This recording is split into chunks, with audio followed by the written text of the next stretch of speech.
When we talk about ADHD, the image that usually comes to mind is a restless child at a school desk, struggling to maintain focus.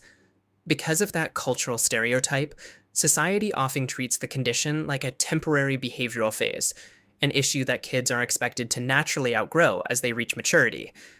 To test that assumption, researchers at Vrije Universiteit Amsterdam followed a massive longitudinal cohort to see what actually happens to these children as they age.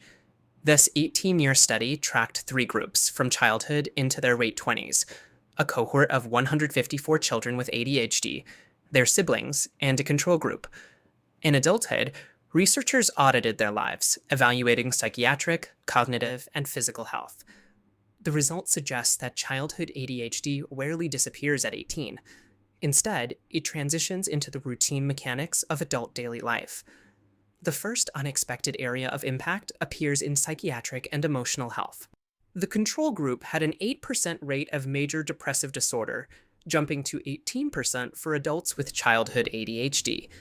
On this radar graph of emotional functioning, their struggle is defined by spikes in severe stress, mood dysregulation, and internalizing problems. The study also uncovered a second domain of dysfunction: physical health and basic biological maintenance. This visualization maps the physiological consequences.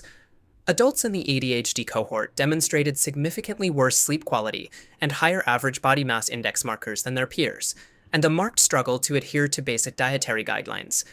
We can see this breakdown of routine survival skills in this account from a registered nurse. Despite earning $130,000 a year, they described living in their car, simply because they could not figure out how to start the process of buying a home. These outcomes reflect a systemic failure of executive dysfunction. It's a breakdown in the brain's management system that makes maintaining basic biological and environmental routines feel overwhelming. This raises a common question: can these adult struggles be explained by a chaotic household or a specific style of parenting? To answer that, the researchers used a crucial scientific anchor: the non-ADHD sibling group. As illustrated, full siblings share approximately 50% of their genetic material and grew up in the exact same home environment.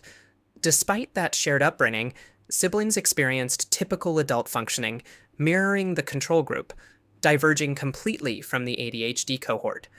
By isolating these variables, the study proves that upbringing is not the primary cause of these adult difficulties. The elevated risks are driven by the neurodevelopmental condition itself. The 18-year data shows that long-term outcomes diverge depending on whether a person's symptoms persisted or remitted in adulthood. The persistent group faces the highest risks for psychiatric challenges and poor sleep, often requiring ongoing clinical management and medication well into their late 20s. But even for those whose symptoms remitted, the study found lower average educational attainment and cognitive scores. The condition leaves a lasting footprint on a person's developmental path. It is also vital to note the scatter plot.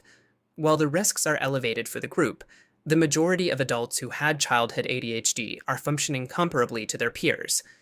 The data suggests that ADHD is a different neurological operating system, one that carries specific risks, but does not guarantee a specific failure. For adults navigating these challenges, this 18-year dataset provides a scientific anchor. It proves that invisible daily struggles are not moral failings, but a documented neurodevelopmental reality that requires targeted societal support.